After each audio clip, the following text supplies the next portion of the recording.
नरनतानंद परम सिद्ध परमेश्वरी भगवान की 24 दिगंबर भगवान की 1000 श्री आदि ब्रह्मा आदि प्रभु आदिनाथ भगवान की 1000 श्री मूलनायक चैतन्य चमत्कारी चिंतामणि काशीनाथ भगवान की वर्तमान शासन नायक श्री वर्तमान स्वामी की परम पूज्य आचार्य परमात्मा स्वामी की परम पूज्य कराचार्य गुरुदेव विराक्षागर जी महाराज की परम वंदनीय 3 करोड़ महामणि राजा की परम पूज्य कन्यारिका विश्व श्री माता जी की परम पुण्य कृपान श्री माता जी की जय।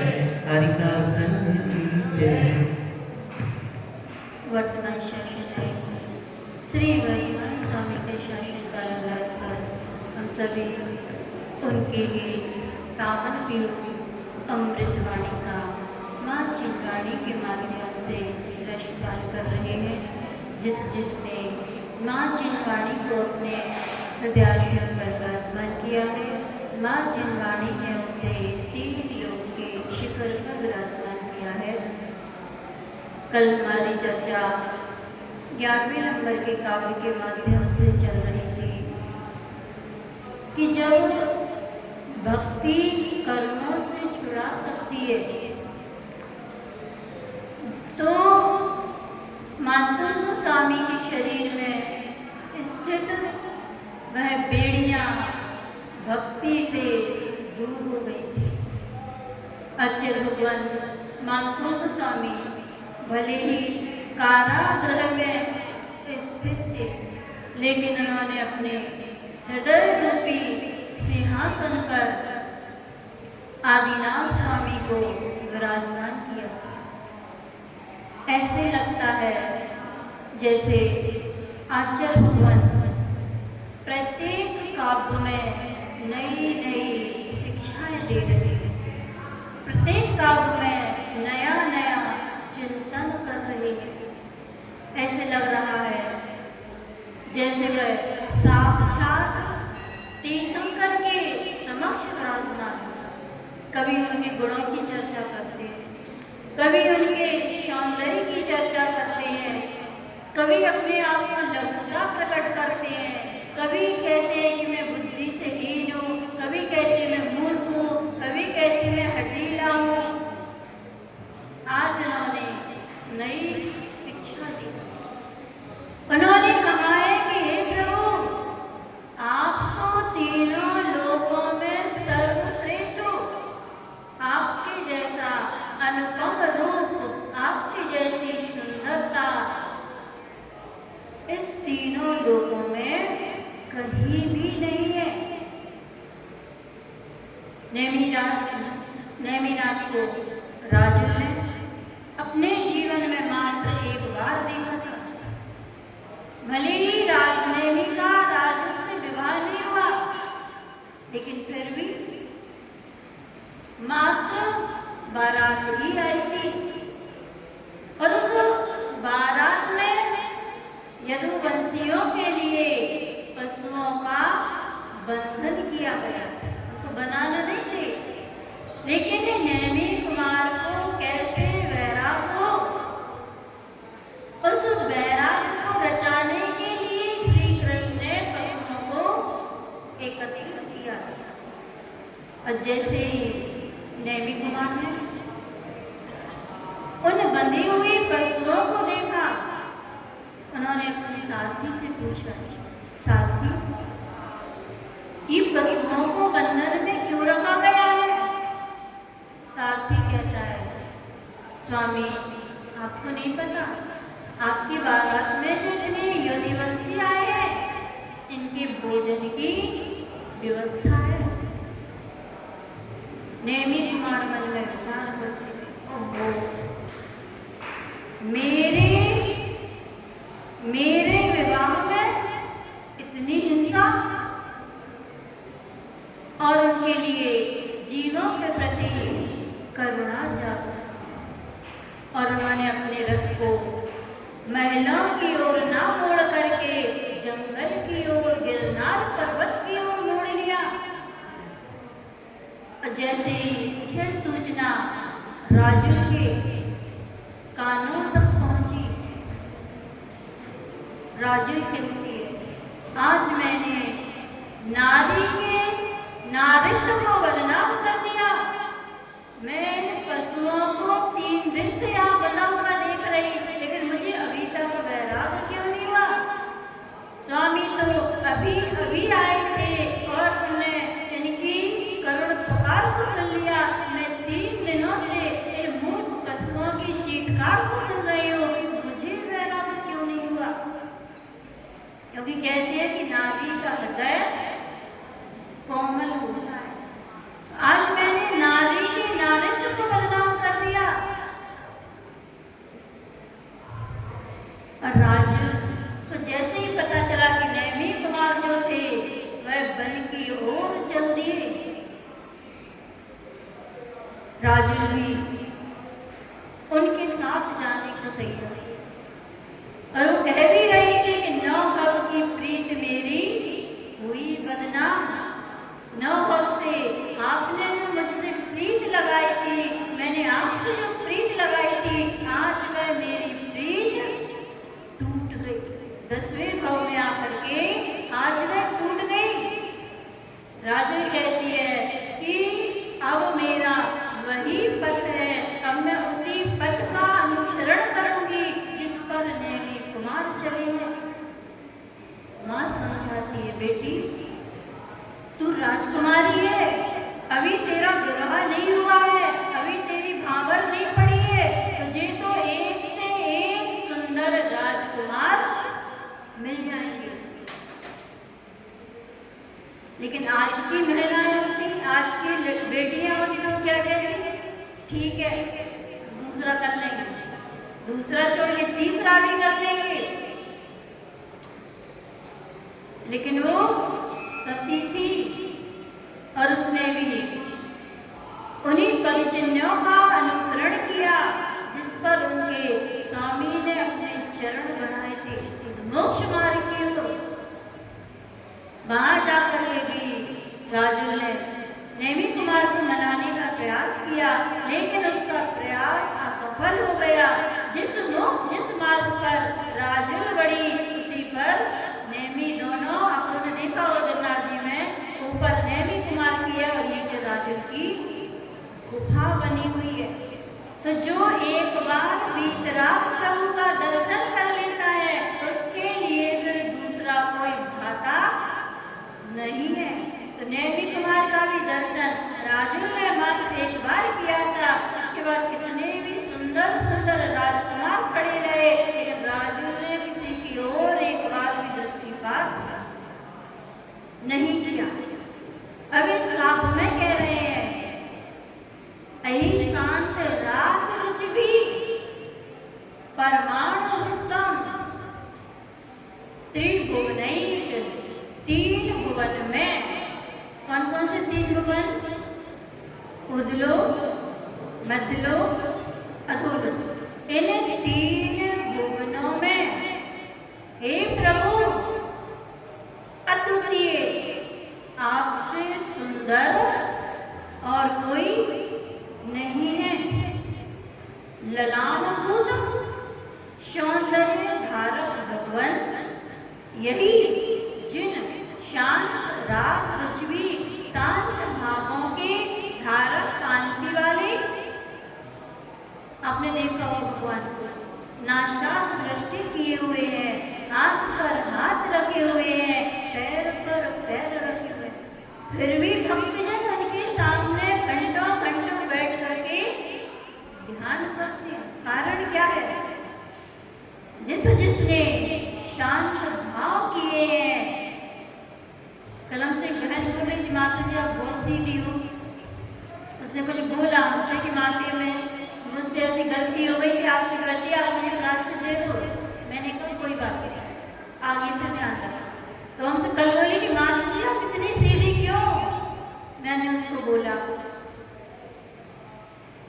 देखो इस संसार में अनादि से मेरी यात्रा चल रही है, अनादि से मेरा इस 4,84 लाख योनियों में परिभ्रमण चल रहा है। कारण यही था कि मैं अभी तक टेढ़ी बनी रही, अभी तक मैं टेढ़ी बनी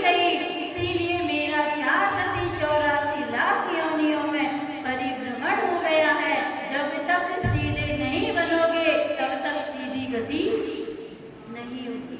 जब तक टेढ़े रहोगे तब तक मोड़ा से सहज गति रहेगी, अविग्रह गति रहेगी, और जब सीधे हो जाओगे तो आपकी सीधी गति हो जाएगी।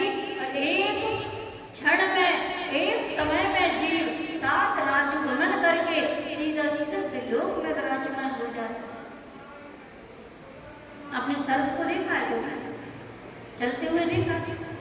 जब वो बाहर चलेगा तो टेढ़ा मेढ़ा होकर के चलेगा, लेकिन जब वाणी में प्रवेश करेगा तो सीधा प्रवेश करेगा। कभी लहरा के वाणी में प्रवेश नहीं कर सकता। जब भी करेगा सीधा होगा तब जाके वाणी में प्रवेश कर पाएगा। तो अपन को कौन सी वाणी में प्रवेश करना है? मोक्ष रूपी वाणी में इस आत्मा को प्रवेश करना है। अभी तक तो ये टेढ़ी मेढ़ी चलती रही है, इसीलिए संसार में परिभ्रमण कर रही है। और जिस दिन ये सीधी हो जाएगी उस दिन इसका सिद्ध लोक रूपी वाणी में प्रवेश हो जाएगा। और ऐसा प्रवेश होगा, ऐसा प्रवेश होगा कि वहां से वापस फिर आना नहीं होगा, क्योंकि मोक्ष जो है ये बनवे है और संसार हाईवे, इसमें आना और जाना होता है। लेकिन बनवे जो होता है उसमें मात्र जाना जाना होता है, वापस आना नहीं होता है। तो हम सभी को उस बनवे पर चलना है जहाँ से लौटकर वापस नहीं आना है। जो एक बार घी बन जाता है वह बिना दूध, आप लोगों ने देखा महिलाएं बनाती हैं, दूध से घी बनाते हो, पहले दूध को गर्म करते हो। पहले दूध गर्म होता है कि आपका बर्तन गर्म होता है? पहले बर्तन गर्म होता है। तो बहुत सारे लोगों का कहना ऐसा होता है कि हमें शरीर में संयम धारण नहीं करना है, मुझे त्याग नहीं करना है, मुझे तप नहीं करना है, मुझे तपस्या नहीं करना है, लेकिन भगवान बनना है। मैं कैसे भगवान बनूंगी? कैसे बनोगे भगवान? पहले शरीर को तपाना पड़ेगा। त्याग तप साधना की यह आपका बर्तन है कि क्या है? शरीर रूपी बर्तन में आत्मा रूपी घी, दूध अभी भरा हुआ है। तो जैसे अपन को जब घी बनाना होता है तो पहले हम बर्तन को तपाते हैं, उसके बाद घी तपता है, फिर उससे दूध तपता है, फिर उस दूध से घी निकलता है। फिर उस घी के लिए इतना दूध में डाल देना, पानी में डाल देना, लेकिन वो कभी डूबेगा नहीं। घी कभी डूबता नहीं है, वो हमेशा ऊपर ही रहता है। ठीक ऐसे ही इस शरीर रूपी बर्तन में इस दूध रूपी आत्मा को तपा करके और शुद्धोपयोग रूपी घी प्राप्त कर लेंगे और अनंत सुख को प्राप्त कर लेंगे, सिद्ध अवस्था को प्राप्त कर लेंगे। फिर इसको कितना भी संसार में लाने का सोचना, लेकिन वो सिद्ध भगवान कभी संसार में नहीं आएंगे। बहुत सारे लोग कहते माता जी सिद्ध लोग में जाके क्या करेंगे? वहाँ तो कुछ भी नहीं है, ना वहाँ टीवी है, ना कूलर है, ना फ्रिज है, ना एसी है, कुछ नहीं है। वहाँ करेंगे क्या? ना शरीर है, क्या करेंगे? इससे अच्छा तो संसार ही अच्छा है। नहीं, वहाँ अनंत सुख है, अनंत ज्ञान है, अनंत दर्शन है, अनंत वीर है। सुख ही सुख है, ऐसा सुख है, आत्मिक सुख है। लेकिन हम कभी देखते कहाँ हैं? जब भी देखेंगे, जब भी देखा है, तो जब भी देखते थे इस पर कोई देखा है।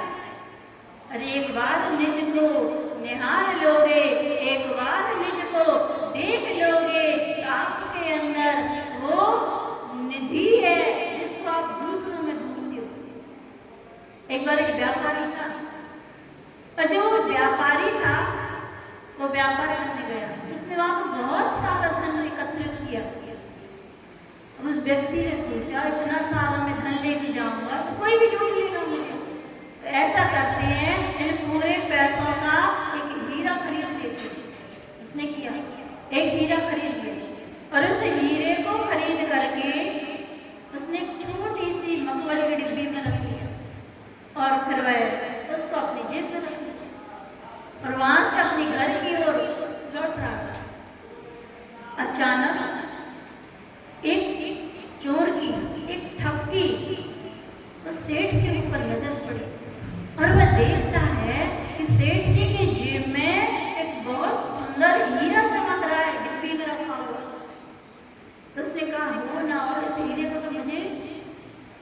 लेना है। पूरे दिन वो देखता था, सामने वाली सीट पे था, पूरे दिन देखता था वो। उसने कहा आज रात को तो सेठ जी का काम खत्म कर रही। और जैसे ही रात हुई सेठ जी सो गए। उस ठग ने, उस चोर ने सेठ जी के पूरे उनको देख लिया, जेब देख ली, सब कुछ देख लिया। उनका जो बैग था एक एक कपड़े को निकाल के उसने देख लिया, कहीं हीरा नहीं मिला उसे। और वह ढूंढते ढूंढते सुबह हो गई। और जैसे ही सेठ जी का उठने का समय हुआ वह चोर सो गया। और सुबह जब देखता है तो सेठ जी के जेब में फिर वो हीरा के पीछे चमक रही। उसने कहा आज कहीं छुपा दी होगी, मैं देख नहीं पाया होगा, आज तो मैं इस हीरे को लेकर ही रहूंगा। उसने कहा ठीक है भाई। और जैसे ही रात्रि हुई उस चोर ने सेठ जी को फिर खोजना शुरू कर दिया, लेकिन वह हीरे की डिब्बी नहीं मिली। 1 दिन हो गया, 2 दिन हो गए, 3 दिन हो गए, चोर उस हीरे को प्राप्त नहीं कर पाया। और जैसे ही सुबह हुआ सेठ जी की जेब में वह डिब्बी। फिर देखिए अब वो जो चोर था वो बड़े आश्चर्य में कि आखिर ये डिब्बी छुपा था कहाँ है। मैंने इसका एक एक कपड़ा देख लिया, एक एक सामान देख लिया, आखिर ये कहाँ रखता है। आज रात्रि में उसने फिर प्रयास किया और आज उसका अंतिम मुकाम था, अंतिम स्टेशन आने वाला था जहाँ सेठ जी को उतरना था। आज भी नहीं मिला। और जैसे ही सेठ जी उतरने लगे वो जो चोर था सेठ जी के पैर पकड़ लिए और सेठ जी से पूछने लगा कि आप तो मेरे बाप निकले, आप तो मेरे गुरु निकले। मैं आपसे पूछना चाहता हूँ कि आपके पास ऐसी कौन सी विद्या है, आपके पास ऐसा कौन सा मंत्र था जो दिन में आपके पास रहती थी और रात में आपसे दूर हो जाती थी। सेठ जी बोले कुछ नहीं मेरे पास मंत्र है, ना मेरे पास कोई विद्या है। मैं मनुष्य की आदत को बहुत अच्छे से जानता हूँ कि जो मनुष्य है वो कभी अपने आप को नहीं देखेगा, जब भी देखेगा दूसरों को देखेगा। इसलिए मैं दिन में अपनी जेब में रखता था, रात में तेरे बैग में रखता था। मैं दिन में अपनी जेब में रखता था, रात में तेरे बैग में रखता था, क्योंकि मुझे पता था कि अपना बैग नहीं देखेगा, कि जब भी देखेगा मेरा बैग देखेगा।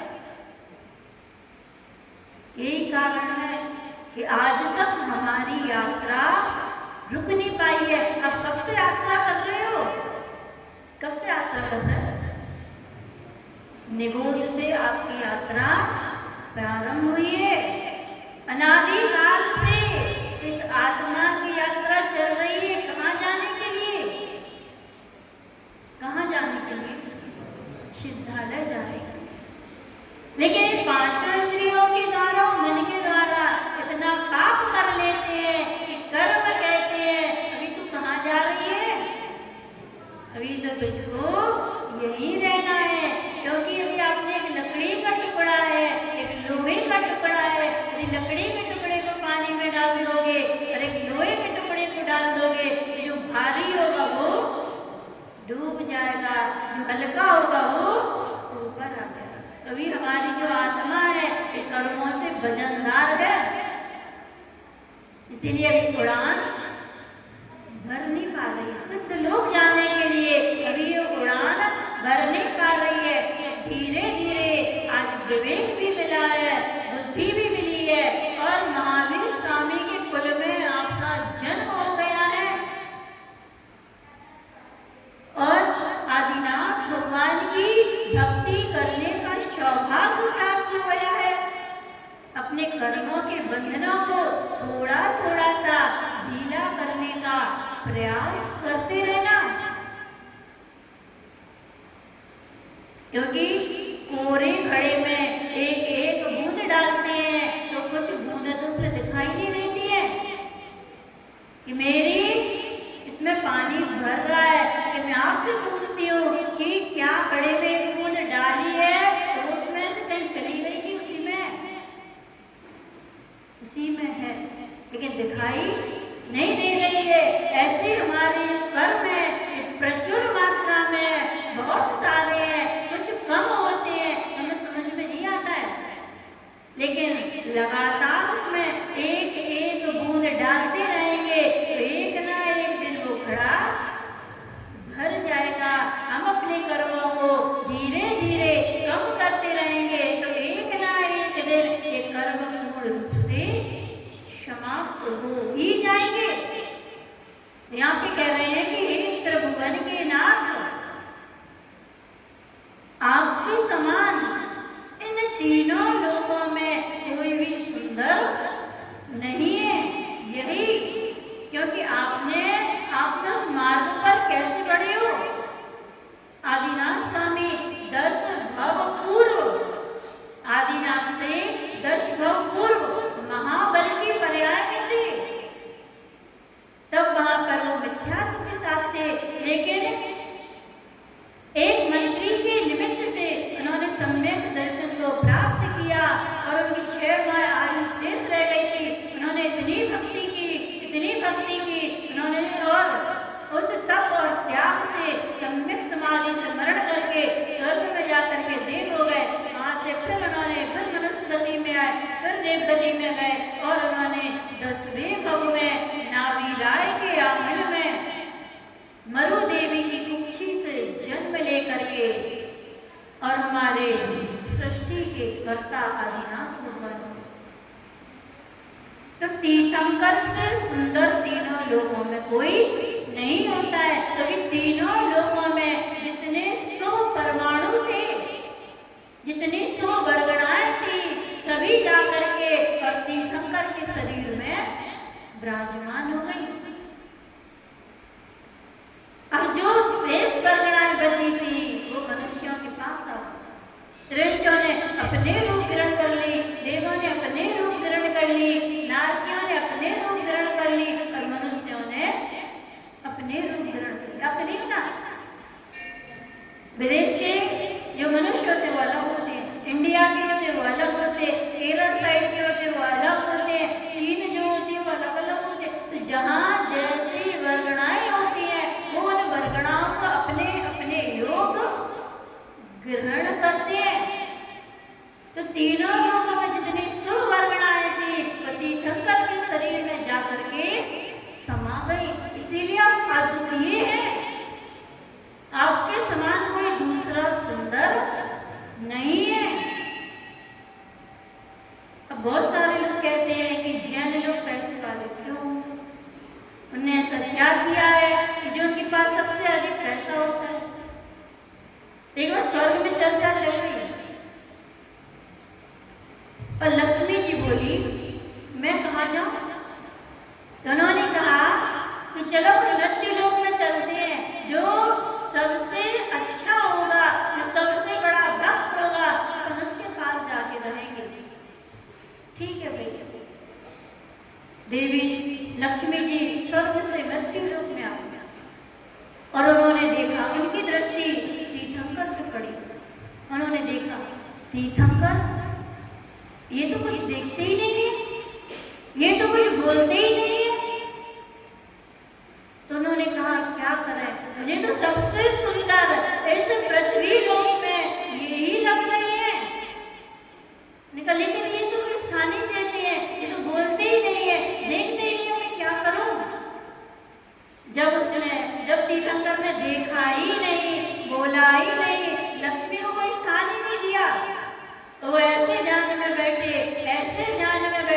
इन्हें केवल ज्ञान की प्राप्ति होगी, केवल ज्ञान की प्राप्ति होगी। लक्ष्मी ने सोचा अब मैं क्या करूं, तो उन्होंने कहा इनने भले ही नहीं देखा और उसने चारों तरफ से उनको घेर लिया समूह शरण के रूप में, सुंदर रत्न जड़ित सिंहासन बना दिया। लेकिन भगवान ने उसको भी नहीं देखा।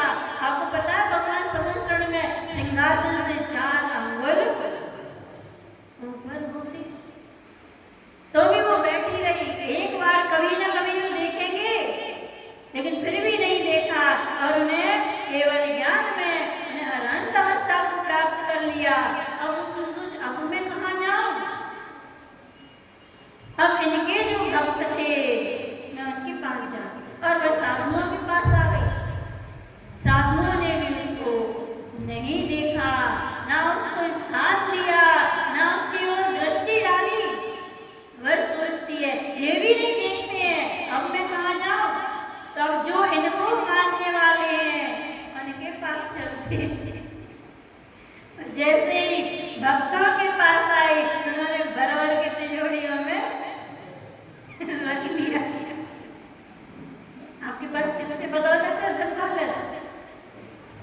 दिगंबर साधु के पुत्र, क्योंकि अरहंत भगवान बोलते नहीं है, देखते नहीं है, कुछ कहते नहीं है।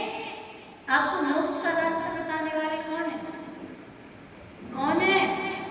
आज गुरु ही धरती के देवता है, वो ही आपको भगवान से परिचय कराने वाले हैं। यदि आगम नहीं होता तो आपको कैसे पता था मोक्ष मार्ग क्या है? आपको कैसे पता था साधु क्या होते हैं, उनकी चर्या क्या होती है? उनका दिगंबर साधु का हमारे ऊपर बहुत बड़ा उपकार है। और उनसे राजा क्षणिक भले ही नरक चले गए, लेकिन उन्होंने जब मुनि की निंदा की थी, उनके गले में मरा हुआ सर्प डाला था, उस समय उन्होंने 7वें नरक की आयु का बंद किया था। इतना 33 सागर के लिए 33 सागर का बंद किया था। भगवान महावीर स्वामी के समोषण में जाकर के इतनी भक्ति की, इतनी भक्ति की, इतनी भक्ति की कि उन्होंने 7वें नरक की आयु को खंड खंड करके, कृष्टीकरण करके और उसका बदल करके, और उन्होंने 3रे नरक की आयु का बंद कर दिया। 84,000 वर्ष के लिए भले वो नरक चले गए, लेकिन इनका इतना बड़ा उपकार है। यदि वो भगवान महावीर स्वामी से प्रश्न नहीं करते तो आज हमारे ऊपर आगम कहाँ से? जो भगवान महावीर स्वामी से राजा क्षणिक ने 60,000 प्रश्न किए हैं, उन प्रश्नों के जो उत्तर हुए हैं, उन्हीं उत्तर में आज हमारे पास जिनवाणी है। तो राजा क्षणिक का भी हमारे ऊपर परम उपकार है। तो उनके उपकार से आज हमारे लिए मोक्ष मार्ग दिखाई दे रहा है। तो ऐसे आप शिव परमाणु परमाणु परमाणु से तुम निर्मापित बनाए गए हो। दोषों ने कभी आपके ऊपर दृष्टि नहीं डाली, कभी दोष आपके आसपास भी नहीं गए, क्योंकि आपकी इतनी सुवर्गणाएं थी कि दोषों को आपके पास स्थान नहीं मिला। जब दोषों को आपके पास स्थान नहीं मिला तो वो लौट करके संसारी प्राणियों के पास आ गए। शुभ परमाणु आपके पास चले गए और दोषपूर्ण जो परमाणु थे वो संसारी जीवों के पास आ गए। तो निश्चय से खलु, निश्चय से तावंत उतने ही, क्योंकि पृथ्वी पर दे समानम, आपके समान अपरम दूसरा कोई रूपम रूप नहीं है। इस पृथ्वी पर आपके समान कोई दूसरा रूपवान नहीं है, क्योंकि एक काल में एक ही तीर्थंकर होते हैं। कारण क्योंकि जितने शुभ परमाणु थे वो आपके शरीर में समाविष्ट हो गए, अब और बचे ही नहीं थे, दूसरे तीर्थंकर के पास कहाँ से आते? इसलिए एक काल में एक तीर्थंकर ही होते हैं। तीनों लोकों में हे प्रभु आप अद्वितीय हैं, अद्वितीय सुंदरता है आपके, आप अनुपम रूप के धारक हैं, शांत रस एवं कांति से युक्त हैं, मनोहर परमाणुओं से आपका शरीर निर्मित हुआ है। वे परमाणु इस लोक में उतने ही थे जितने आपके शरीर में विराजमान हो गए। तो उस परम सुंदरता को पाने के लिए तन सुंदर हो या ना हो कोई बात नहीं, लेकिन मन सुंदर होना चाहिए। तन के काले तो मोक्ष चले गए, लेकिन मन के काले कभी मोक्ष नहीं जा सकते हैं। तो तन को सुंदर मत बनाना, मन को सुंदर बनाने का प्रयास करना। आप भी एक दिन जरूर आएगा कि आप भी उन शुभ परमाणुओं को ग्रहण करके अनंत अवस्था को प्राप्त करके सिद्ध अवस्था को प्राप्त कर लेंगे। कल का वापस सुना देंगे, कल का 12 नंबर का